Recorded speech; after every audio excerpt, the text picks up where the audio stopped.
It all started with the warnings from Grandma. "Don't go near the woods or pond alone, especially on foggy days," she'd say.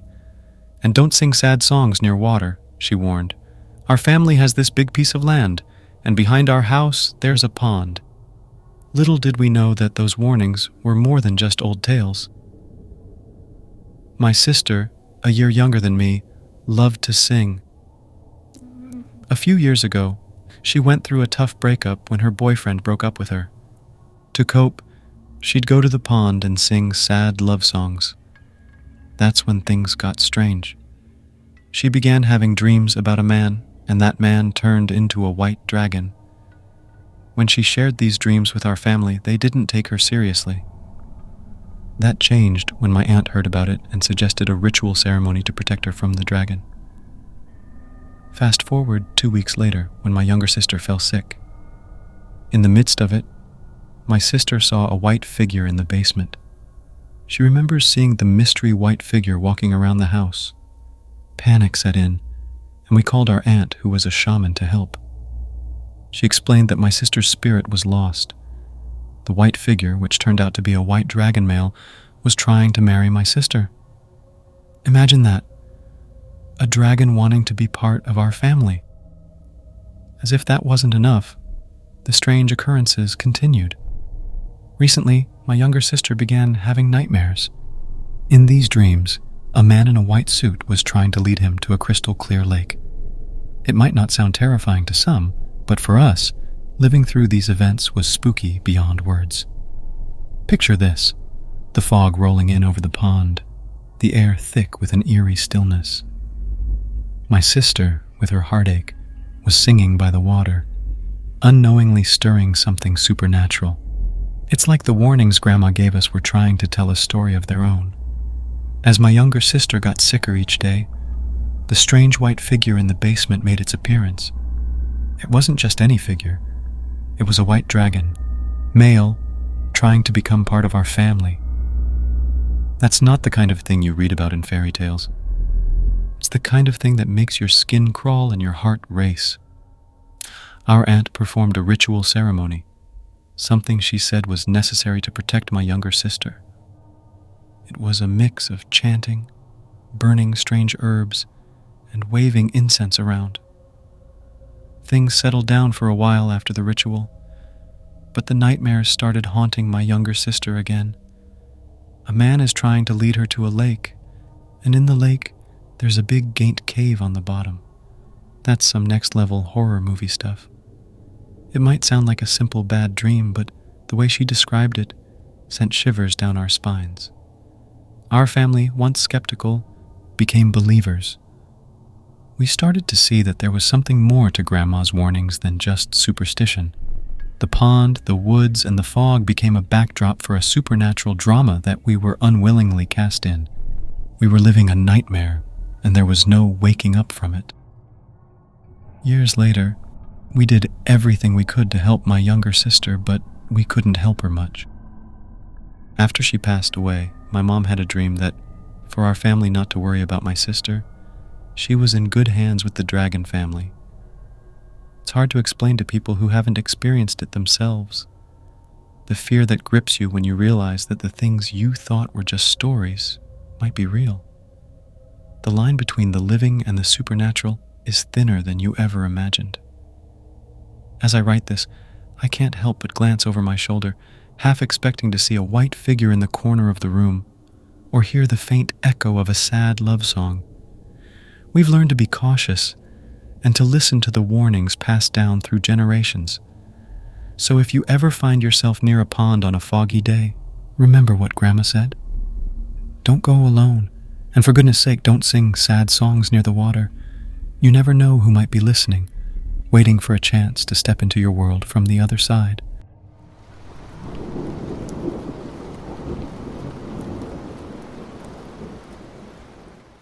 Growing up in Laos was full of spooky experiences, especially around my school.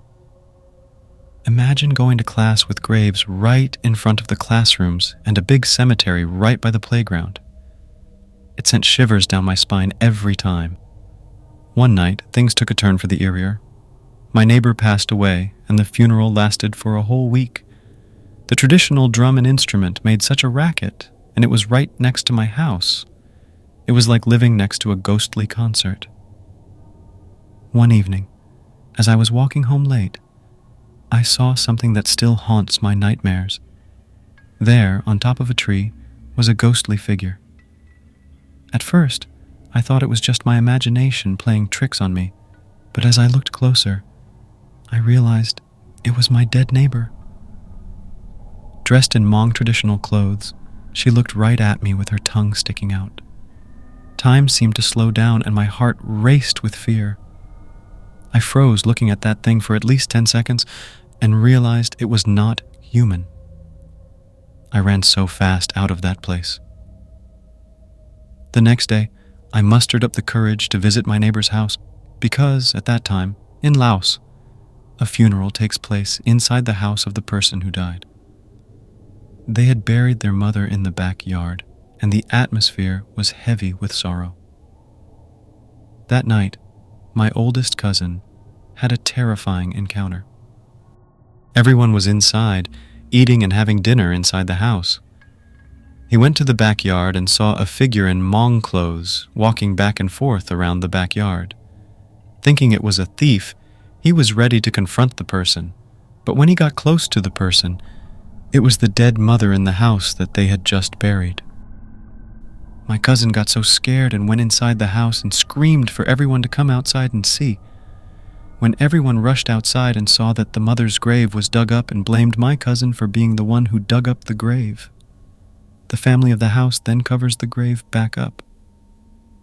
My uncle was there at that time and knew my cousin very well and trusted that he was not the one who dug up the grave because he had never been a naughty kid. My uncle, who was a shaman with a sense of urgency, shouted for the figure to leave everyone alone.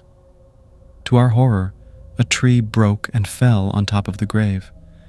Everyone was just speechless and looked at each other. It was a moment I'll never forget. These were just a couple of the spine-chilling moments from my childhood. Growing up in Laos meant living with the supernatural, where the boundary between the living and the dead was often blurred.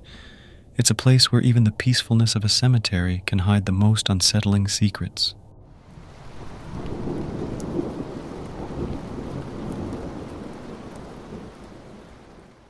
I always heard strange stories from the Hmong elders in our community. Stories about mystical creatures and spirits that lived among us. But there was one tale that sent shivers down my spine every time it was mentioned. The story of the dragon in California. One evening, my dad sat me down and shared a spine-chilling story about a boy and his friend who decided to go swimming at a lake in California. It was a sunny day, and the water seemed inviting. But little did they know that danger lurked beneath the surface. As the boys splashed around, the mischievous one started taunting the idea of dragons. He laughed, daring any dragon in the lake to reveal itself. "If dragons are real, show yourself! I might even marry one of you!" he shouted, thinking it was all just a silly game. But the laughter soon turned to terror. The next day, the boy fell terribly ill. His fever soared, and his condition worsened with each passing day. His worried parents sought help from a Hmong shaman, who conducted a ritual ceremony to understand the mysterious illness. During the ceremony, the shaman revealed a haunting truth. The boy's soul was lost in the lake, claimed by the very dragon he had mocked. The dragon, offended by the boy's disrespectful words, refused to release his soul, condemning him to a life of mental torment. Desperate to save their son, the family tried everything. They took him to church, where they prayed fervently for his soul, but nothing seems to be helping it. They even visited the hospital, hoping for a medical cure, but the doctors found nothing physically wrong with him. 2 agonizing years passed, during which the boy's mental state continued to deteriorate. He lived in a world of confusion and darkness, tormented by an unseen dragon. No treatment, no prayer, and no medicine could ease his suffering. One fateful day, The boy succumbed to the unknown illness that had plagued him for so long. His family was left in grief, haunted by the unanswered questions surrounding his tragic fate. He died from an unknown sickness.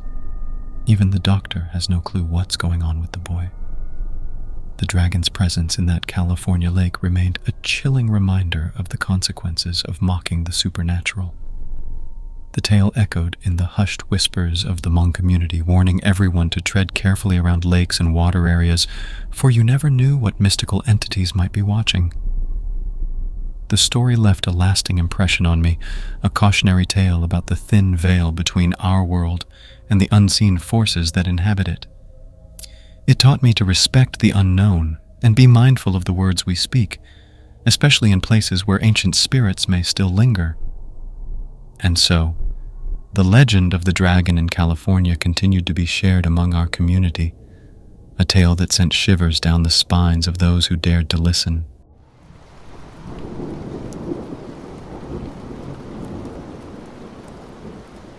The drive home from Thanksgiving felt long. 6 hours of endless road stretched ahead, and fatigue wrapped around me like a heavy cloak. The 80s were a different time, and without cell phones, the isolation of the night was more pronounced. At 2 a.m, I pulled into a rest stop, the only oasis in the darkness. The air was chilly, and a thin fog hovered around the edges of the parking lot. The rest stop building stood silent and eerie, a lone sentinel against the night. As I stepped out of the car, the gravel crunched beneath my shoes, the sound echoing through the emptiness. The restroom door creaked open, and I hurried inside, eager to relieve myself and continue the journey. But when I emerged, something caught my eye. There she sat on a curb, a woman with long, tangled hair, dressed in a flowing nightgown. She wept softly, her sobs mixing with the distant hum of the highway. I hesitated, debating whether to ignore the scene or offer assistance. Against my better judgment, I approached her. "Hey, are you okay?" I asked, my voice breaking the eerie silence. She looked up, her eyes red and swollen. In a soft, trembling voice, she explained that she was Hmong and had been abandoned by her husband. She needed to get home to Fresno. Sympathy welled up within me, and despite the unease crawling under my skin, I offered her a ride. She nodded gratefully, and we set off into the night. As we drove, she spoke in Hmong, sharing her heartache and loneliness. The unfamiliar language hung heavy in the car, adding to the eeriness of the night. I did my best to comfort her, offering assurances that things would get better. Glancing in the rearview mirror, I saw her reflection. Long, dark hair framed her face, but something was off. Her eyes, once red from crying, now seemed hollow and vacant. I dismissed it as a trick of the dim interior lights, trying to focus on the road ahead. As the miles passed, an unsettling feeling settled in the pit of my stomach. I couldn't shake the sensation that something was wrong. Glancing in the mirror again, I froze. Her face had changed. It was now a sickly shade of blue, with the skin rotting away like a corpse left too long in the sun. Fear gripped me, but I couldn't bring myself to stop the car. I kept driving, the rhythmic hum of the highway drowning out the pounding of my heart. I stole glances at her reflection, each time more horrifying than the last. Unable to bear the sight, I heard, to my horror, a loud pop sound from the engine. I pulled over, my hands trembling on the wheel. The car's engine died, leaving us in the cold silence of the night. I turned to her, only to find the seat next to me empty. Panic set in as I fumbled with the door handle, stumbling out into the chilly darkness. The night seemed to close in around me as I checked the car's hood. Nothing seemed wrong. I got back inside my car, and lucky for me, my car started. Bewildered, I glanced around, searching for any sign of the Hmong woman, but she was gone, as if she had never been there. A chill ran down my spine as I drove alone on the desolate road. The fog seemed thicker now, shrouding the night in a haunting mist. As I stared into the emptiness, I couldn't shake the feeling that I had encountered something otherworldly that night, a ghostly passenger seeking solace on the lonely road to Fresno,